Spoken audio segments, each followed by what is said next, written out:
agahinda kavuye kuki wowe urashobora kugira ibibazo ukavyikubizamo kandi umuryango turi ngaha Shasenge ibibazo mfise tari Imana yonyine nta mwana w'umuntu yoterera inyishu kwera none tutobitorera inyishu ntitwofuma dutereye igisabisho ukuvuga jewe Senge nakundanye n'isema ry'umukobwa ntazi yo ritora ukasho batukunengira iyo gitara gito kwera kuvuga mu kwezi guheze ntiyambaje ikibazo ko n'umurongo tukabana cyane mubwira nti cyo nta migambi yose yo kurongora erega Senge yasheye ikumu none guhera umunsi Senge sindigera sinzira ejo ho nisanze naraye mu naragerageje kumusambona kugira ngo tuyaje yarawunye ntabwo dushafata n'icyo ndeka ariko mugisha ahora twenze ashaka kuyuba bigeze hose mbe ndakubaze none wari wamukunze ufise iyihe ntumbero nukuri gambe namukunda kwera ariko nagiye gusanga namwikuyemo nkaho je numva naco no gufasha muri ivyo kwera abarundi nibo bayamaze bati uca mu ishyamba utazi ugaca inkoni utazi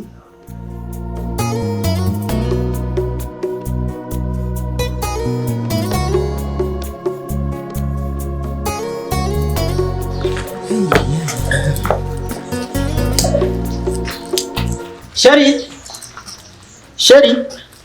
Oui bébé. Wahano.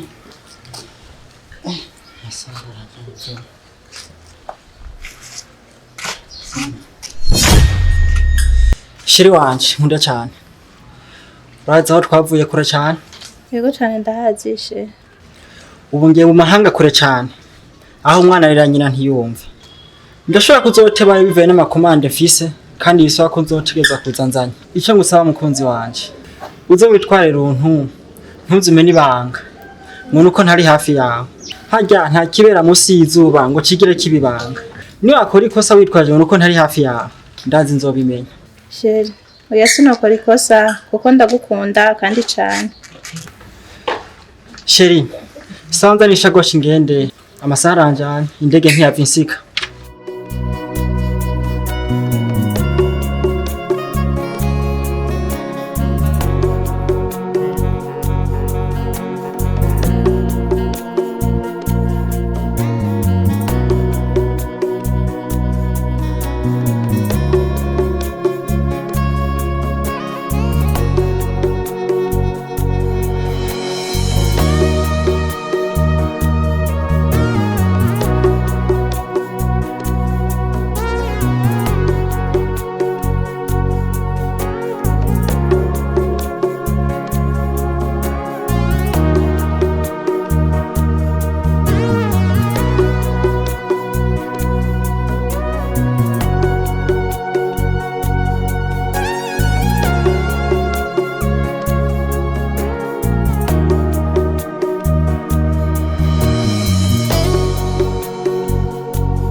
Rero icyatumye ndagutuma ko umukozi w'Imana. Je no kuri iyo njyanye mu ijoro ndakangagurika nguma ndota nabi ibintu byinshi nyene agoma ndota napfuye umukozi w'Imana. Je no kuri nashaka nsengere umukozi w'Imana kubera nkene myinshi ndagera muri gose. Reka dusenge Imana. Yego Kuko niyo mushobora byose. Dusambuze izo ndoto zose.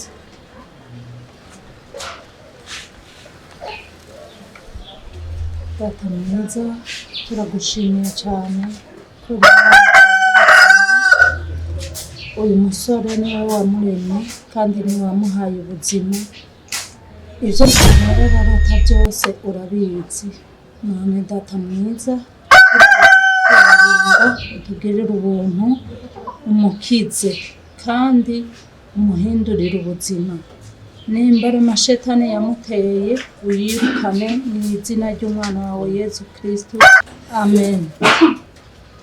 Hanyuma rero yuko ubu bigoye abantu bose babeshejeho n'igisubizo ntugende ngo ujye hanyuma uryame ngo birarangiye fata umwanya umwanya wose uwushiremo igisabisho. Simpaka ngo ugende muri kohare ngo uririmbe canke ngo ugende mu isengero wirigweyo, ariko aho uri genda ufate misi yose uko isaha iheze usenga usambuza ivyo bitero, uzosanga byose byagenze neza. Kandi uje uravuga n'agashapuri, umuvyeyi Bikira Mariya aratabara, twese niwe twambaza kandi bikagenda neza. Murakoze rwose. Ngiye kugerageza ndahawe ko byokunda. Bizokunda bishiremo ishaka. Murakoze. Mama mukozi w'Imana. Murakoze rwose ariko muri munyihanganye. Nta kantu ko kubaza Imana mfise bino minsi. Muri ibyo bibazo mpura nabyo, umushosha asanga byanshanze rwose.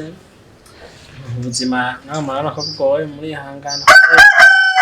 Nta kibazo ntitwagenzwe n'inzimano, twambaza Imana kugira ngo ubuzima busubire ku rutonde. Nta by'inzimano byari bikenewe cyane, iyo bibonetse ni byiza, ariko iyo bitabonetse nta kibazo. Yego murakoze. Nukuri murakoze gushima. Nanje nariko ndarengana, hari n'undi ngiranje kuraba aho hepfo. Iyi minsi shetani yahagurutse, abana b'Imana duhamagarirwa gusenga. Birashoboka. Yego musigare neza rero, Umukama Umukama abagirire neza kandi abiteho.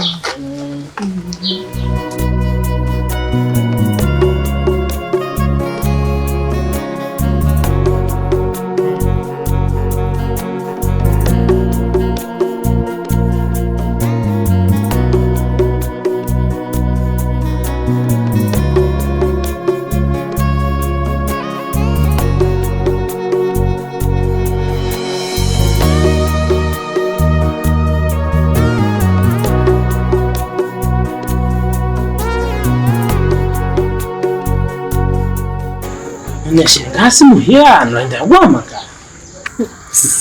Ewe muhira, ahubwo nyene ugize ico unyibutsa, uzi yuko muhira bamwe bambaza uzoza ryari muhira ku buntu. Ja ujya bibanye baratwenza kweli. None nyene gitwenga ivyo biratwengeje. Ubu rero ndagira kushingiza ku nguvu. Mbeje nijyane ngeze nkubwira ko nzahuka. Noneho woho kuvuga utigeze ubimbwira, urukundo rwanje nawe rushingiye kuki? Ugomba kumbwira yuko imyaka dukundanye none ariko natakaza umwanya. Ubuka wangu nabenze kubwawe. Ariko harageze yuko mbwira batavye ko bana birimo. Sivyo? Ndashaka kumbwira ukuri. Nimba unkunda utankunda menye inzira fata. Iza kufire isho tarugutse. Imyaka ya none naze kari myinshi. Iyo mbuga ufise ko umugambi banabikoze kera. Mbeho nijyari urabona ivuka giye impunje bari. Je nta mpamvu nimwe yo tuma mushira mu nzu wawe.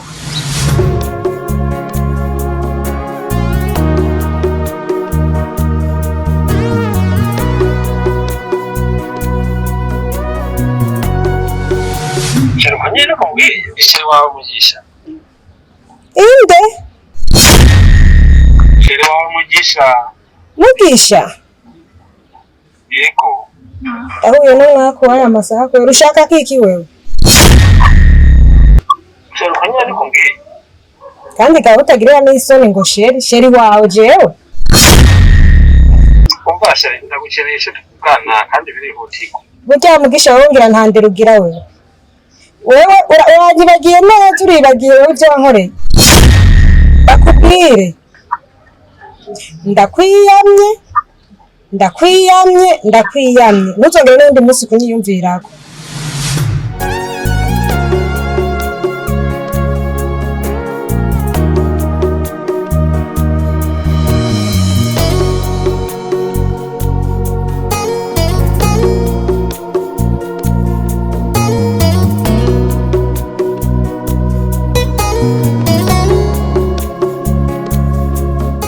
Sha nahemukiwe kesha ariko sinari bwigere mbona ugaruka telefone asaba imbabazi.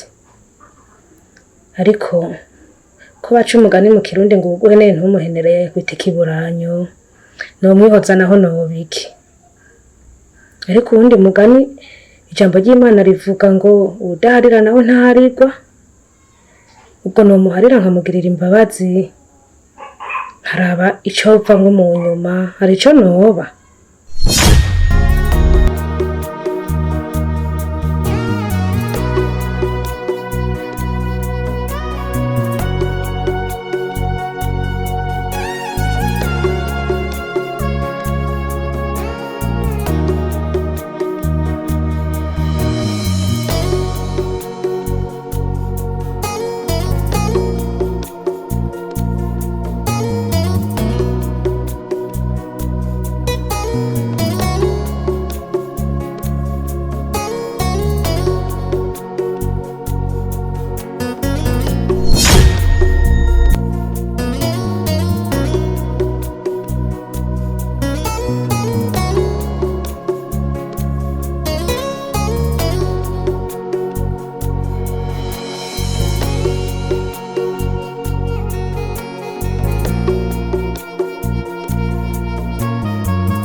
John, wa John. Iboka ajiri he ko ndayibuze. Iboka anje ko ndayibuze iri he?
John, kwa mpuzu yanje ntabona yagiye he?